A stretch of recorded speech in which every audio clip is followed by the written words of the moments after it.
Just another week here at Hashrocket. It's me, Lark, and I'm with the venerable Corey Haines, traveling wheel pair for food programmer. He's swinging through again, and we're just checking out with you, seeing how you're doing. What brings you here? Where do you want to go to? I am finishing. I just finished week 5 of this current tour. I'm leaving Florida today, so I've spent the weeks in Florida with a brief week-long jaunt to Bucharest. And I'm that direct flight from Florida. Yeah. So yeah, I'm heading up from Orlando up to kind of North Carolina. And where were you in Orlando? Day of Ruby? At Orlando, I did Day of Ruby, and I did. Is that recording? Yeah, we turned the light off. Oh, so you turned the light off. Get shy. Oh, okay. Don't be shy. I know you're new to video. I'm new to video. Yeah, so I'm heading up, and I can't be coming from Orlando up 95 without taking a 15-minute detour to come by, see you guys. If it were 20 minutes, it totally wouldn't be. That's 20 minutes. I mean, it's you know how it is. But yeah, I love swinging by here and seeing you guys. Well, having seen quite a few companies now going through, the thing that I like about Hashrocket, and I like this about some other companies as well, is the idea that you have a way. And I've talked a lot to different people or at different places about the difference between a descriptive and a proscriptive process. And the thing I love about you guys is that you have a very descriptive process. At any moment, I can ask you, how does Hashrocket develop software? And pretty much everybody at Hashrocket would say about the same thing. It probably will be different next week and the week after, but you always have that way that everybody comes with. When I was here, we were talking about a lot of more people are doing Pomodoros, and it was a great example of descriptive in that you said, yeah, you had an idea of synchronized office-wide Pomodoros. Right, trying to do like a microprocessor synchronizes the clock. Yeah. I was trying to synchronize all the workers in Hashrocket. While nobody liked. Yeah, my gut reaction is, oh no. Yeah. But the beauty of it is that you guys tried. You tried it. Mm-hmm. Nobody liked it, and you stopped. But you tried. You're constantly evolving, trying to find a better way. And one of the things that I'm starting to see is that the companies that I consider really good, and me considering them really good doesn't mean very much, but the ones that I like the most are the ones that can describe their way. And Hashrocket not only can, but they do and display it for the world. Meaning that they've taken the time to communicate a shared vision, or that's part of their ongoing dialogue. Yeah. Is to figure this thing out. Yeah, here you guys do, pair programming, Cucumber to RSpec, doing TDD. Everybody has slightly different variations on it, but it is a good way to do it, and you know that if I jump from one pair to another, it's going to be roughly about the same sort of thing. And honestly, that's what I like the most about you guys and some of the other places that I've been. Well, a little tidbit then to add on to that is what we've been doing lately is Obi brought up the idea, and we've been talking about this, of sacred cows. Okay. And these cows might even be so sacred that we don't even see them. Uh-huh. Like we're blind to them. So the biggest one might be pair programming. Mm-hmm. Should we pair program? So we're kind of maybe having a little identity crisis is too strong a term, but we're in a reflective point, and we're just like, what are we doing here? Do we need to do TDD, or do we need to pair, or do we need to do Cucumber? Do we always need to do X, Y, or Z? So we're re-examining it yet again. It's important to do that. I'm a firm believer in all of those practices. Is there a better way? I don't know, but I know that the way that I was doing it before is not the better way. We're not going to go back to the hack, ship, simplified software process. And it's really that chaos. And I think a lot of what I like about having a sort of a company-wide descriptive process is you don't have chaos here. You know how to do your job, and it's not just some guy in the corner with earphones.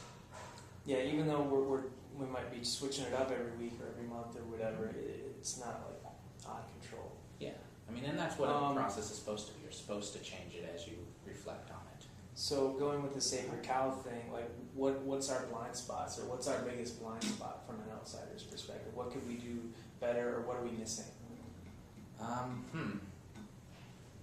Well, don't be shy. We can take criticism. We don't do anything wrong. All right. You know, I spent a week with you guys. I don't know if there's nothing like leapt out at me as, wow, this is something they're doing wrong that they don't even realize they're doing wrong. And I think a lot of it is because you guys are constantly looking at stuff. And I'm very much an XP guy. Yeah. So to me, pair programming is not a sacred cow. It's not a question of should we be pairing all the time. It's if there is something we find that is better than that, let's try it. Sure. Rather than saying, let's try not pairing. Or TDD. If there is a technique that is better than that, I used to just do RSpec.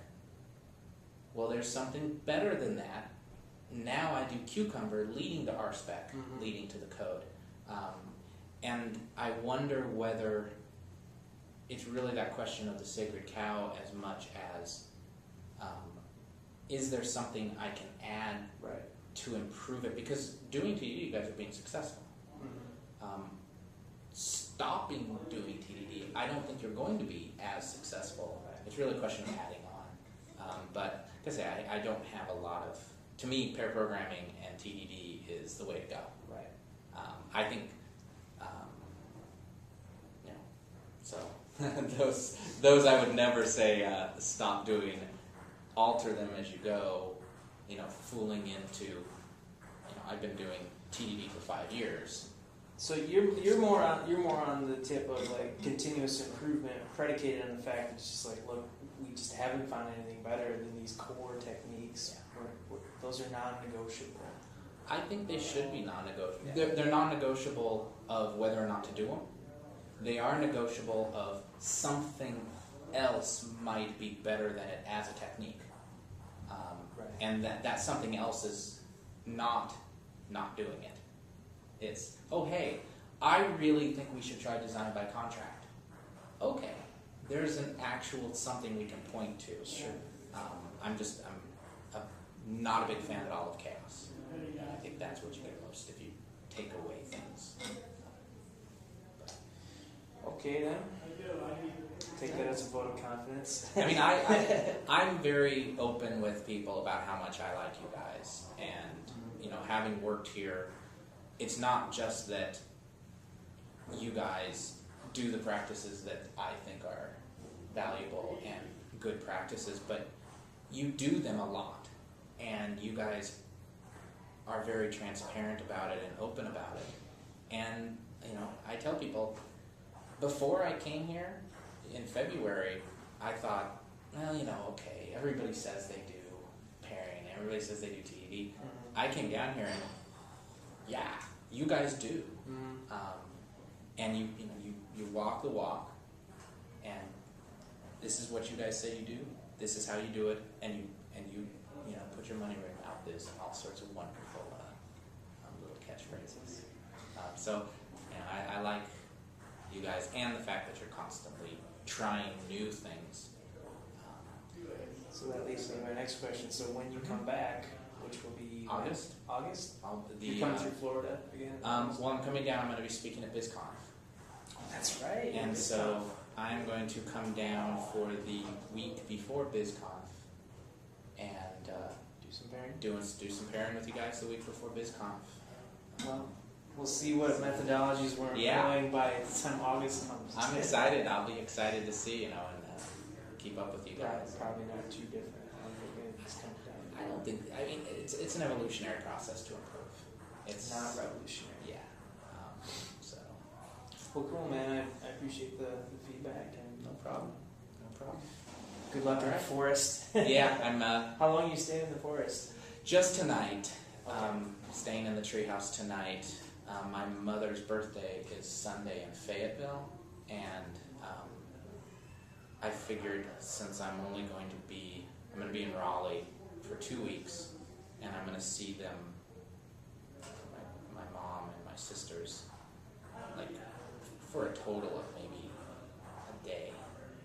And so I figured I was going to stay in the forest for 2 nights. Right. Canceled one of the nights so that I could go and see my family. I'm a very bad family person. He's such a good boy. He I'm a takes very time bad- out for his mother. I'm a very bad family member, and so I realize that, and I'm trying to put more effort out into being a better member of the family. Sorry, Mom, can't hang with you. I'm in Bucharest. Well, Sorry, Mom, you know, I'm in a treehouse.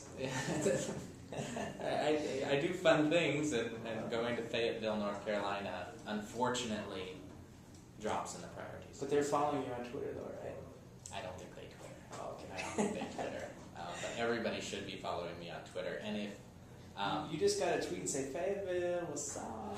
interestingly, I did tweet that I was going to Fayetteville, and Fayetteville NC is now following me on Twitter, Nice. and actually sent me a tweet saying, "Hey, what are you doing up here? Are you going to play guitar up here?" Same with Aiken, the Aiken Standard newspaper. When I stayed there, I You're camped big in there. Aiken, right? You know what? I am big in Aiken, Big in Aiken and Bucharest. and Bucharest and Fayetteville. I'm hoping to be, but it's what I love about Twitter is that I didn't know anything to do in Aiken. I just found the state park. That's where I was camping, and the newspaper's Twitter account. I don't know who it was behind it, but they said, "Yeah, we have a brewery, good beer, and the pizza joint, I think it's called." And Aiken's a really cool little town. That's awesome. And if you do, look up Aiken, because I was told Corey Foy that I was there. I saw him, and he did some contract. There's like crazy top secret nuclear stuff that goes on. They took the town and moved it. Like how they move a house, they just put it They on a really big platform. moved the town. I don't understand, but there's like top secret stuff going on, and it's a waste disposal, like a nuclear waste disposal, but it's like you can't go on the base or anything, and I don't know. I think there's aliens, but that's the obvious conclusion. You know, when They're hanging out at the pizza joint. when you get rid of They're all running of brewery. all of the crazy ideas, then the simplest one is the obvious explanation, and aliens is pretty much always the simplest explanation. Aliens in Aiken. Aliens in Aiken. That is a TV This movie. is what you're doing instead of being with your mother? Yes. Well, thanks, Okay, dude. thank Good you. luck. I've got to See you in a couple head out. months. I will see you. Thanks a lot. Good luck in the wilderness of rails. Yes. Thanks.